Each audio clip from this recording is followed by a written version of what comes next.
Welcome my study 1 to 3 YouTube channel. Another great history for India. Recently Bharat কি করছে 20 August successfully testing of Agni 5 intermediate range ballistics missile. Bharat কি করছে অগ্নি যে 5 সিরিজের যে মিসাইল রয়েছে সেটা সাকসেসফুলি টেস্ট করছে। কোথা থেকে? ভারতের যে ওড়িশা রাজ্য রয়েছে সেখান থেকে। এই যে অগ্নি 5 সিরিজের মিসাইলটি, এই মিসাইলটি একটি কি nuclear MIRV capable intermediate range ballistics missile, যেটাকে বলা হচ্ছে IRBM। এটা ডেভেলপ করছে কি defence research and development organisation DRDO কর্তৃক এটা ডেভেলপ করছে। তো আমরা এখন ভারত যে অগ্নি 5 সিরিজের মিসাইলটি সাকসেসফুলি টেস্ট করছে এই মিসাইলটি সম্বন্ধে আমরা এখন বিস্তারিত আলোচনা করব। তো শুরুতে আমরা প্রথমে একটি ভিডিও দেখে নিই। 3, 2, 1, now.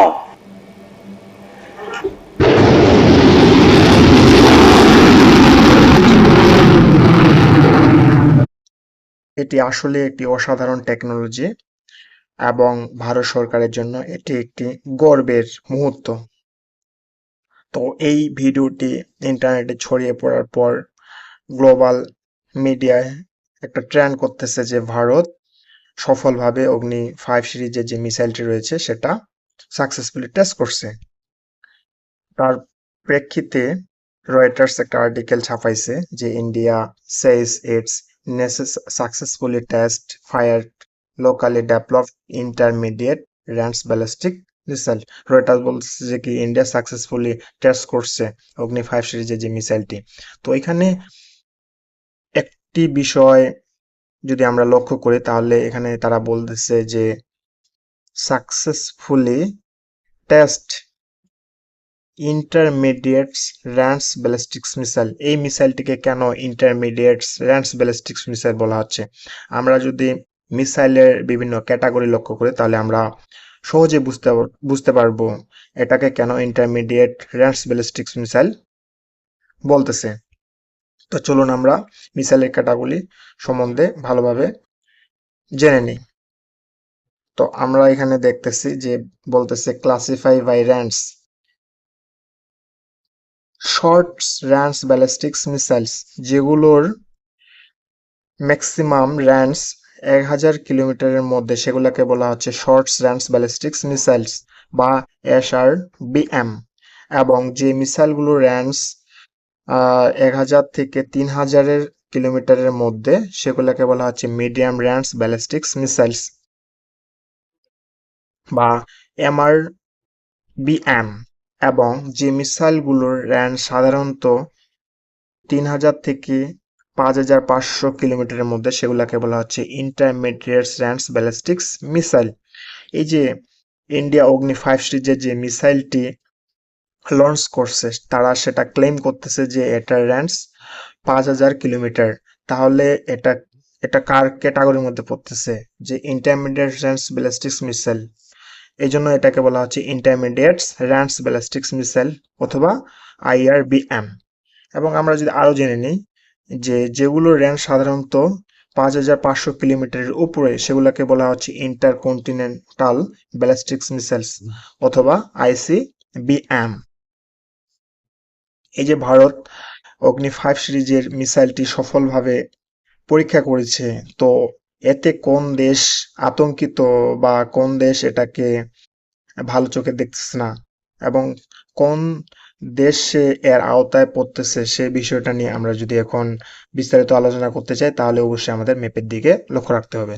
চলুন আমরা একটা ম্যাপ প্রথমে দেখে নিই। এই যে এই ম্যাপের মধ্যে একটা গোলাকার যে আমরা রেড লাইন এবং ব্ল্যাক লাইন দেখতে পাচ্ছি, এর আওতায় যেগুলো দেশ রয়েছে সেই দেশগুলো এই যে মিসাইলটি রয়েছে অগ্নি 5 সিরিজ সেই রেঞ্জের মধ্যে পড়তেছে। তাহলে আমরা এখানে সুন্দরভাবে দেখতে পাচ্ছি যে এর মধ্যে চায়না, পাকিস্তান এবং রাশিয়ার কিছু অঞ্চল, সৌদি আরবিয়ার কিছু অঞ্চল, ইরান, ইরাক, তুর্কি এবং কাজাকিস্তান এবং আমরা যদি পূর্ব দিকে লক্ষ্য রাখি তাহলে এখানে দেখতে পাচ্ছি যে Taiwan, north Korea, south Korea এই অঞ্চলগুলোর মধ্যে পড়তেছে। তো ভারতের সাথে এই অঞ্চলের দেশগুলোর মধ্যে সবথেকে ভারতের শত্রুতা হচ্ছে চায়না এবং পাকিস্তান।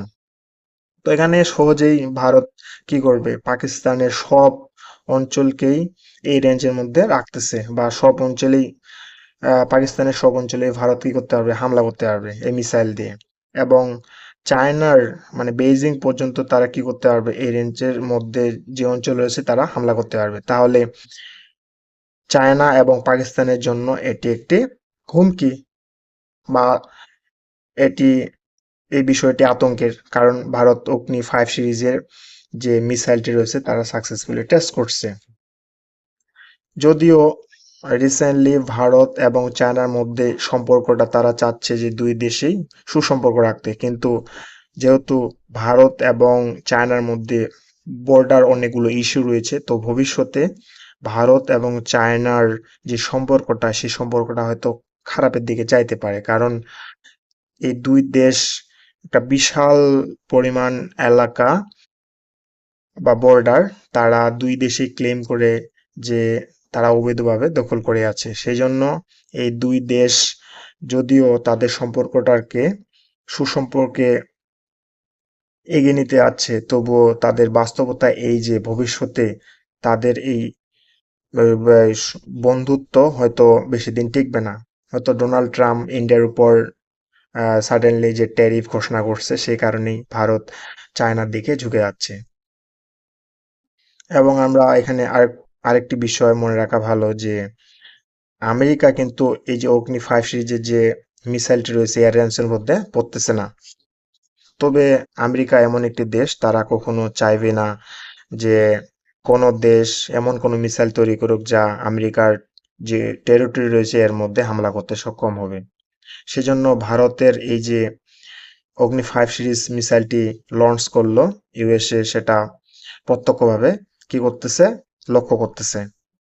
এবং আমরা হয়তো ভারত সরকারের থেকে আরো যে অগ্নি হয়তো 6 বা অগ্নি 6 সিরিজের যে মিসাইলটি করতে চাইবে এর জন্য আমেরিকা অনেকভাবে প্রতিবন্ধকতার সৃষ্টি করতে চাইবে, কারণ আমেরিকা কখনোই চাইবে না যে এমন কোনো দেশ এমন কোনো মিসাইল তৈরি করুক যা আমেরিকার কি করবে, অঞ্চলকে আঘাত করতে সক্ষম। সেটা আমেরিকার যে ঐশ্বর্য বা শক্তিশালীকে সেটা কি করতে পারে, বা প্রতিপত্তিকে বাধাগ্রস্ত করতে পারে। এজন্য আমেরিকা কখনোই চায় না ভারত সফলভাবে এই মিসাইলগুলো কি করতেছে, সফল হোক বা টেস্ট করুক। তো ভবিষ্যতে এখানে দেখার বিষয় যে যখন ভারত সরকার এই যে অগ্নি যে 6 বা 7 সিরিজের যে মিসাইলগুলো লঞ্চ করবে, তখন কি আমেরিকা কোনো বিবৃতি দেবে এই নিয়ে বা সতর্ক করবেন, তো সেটাই দেখার বিষয়। তো আমার মনে হয় ভারত সরকার যখন আহ, অগ্নি 5, 6, 7 সিরিজের মিসাইলগুলো লঞ্চ করবে যেটা আমেরিকার টেরিটরিতে আঘাত করতে সক্ষম, তবে অবশ্যই আমেরিকা কি করবে, বিবৃতি দেবেন। তো সেটাই দেখার বিষয়। তো আপনার কি মনে হয় যে আমেরিকা কি এই অগ্নি 5 সিরিজ যে মিসাইল লঞ্চ করলো ভারত সাকসেসফুলি, সেটাকে ভালো চোখে দেখতেছে? তো আপনার এই মতামতটি আমার ইউটিউব চ্যানেল কমেন্ট বক্সে জানাতে পারেন। ধন্যবাদ সকলকে। পরিশেষে বাংলাদেশের যে সেনাপ্রধান ওয়াকারুজ্জামান তিনি চায়না সফর করেছেন। তো এখানে বলতে হবে যে চীনের মুদ্রার নাম কি, ইউয়ান, ইয়েন, রিয়েল না দিনার। তো যেটি সঠিক সেটি কমেন্টের মাধ্যমে আপনি জানাতে পারেন, এবং যিনি সঠিক অ্যান্সারটি দিবেন আমি তাকে রিপ্লাই দিয়ে জানিয়ে দেব। ধন্যবাদ সকলকে।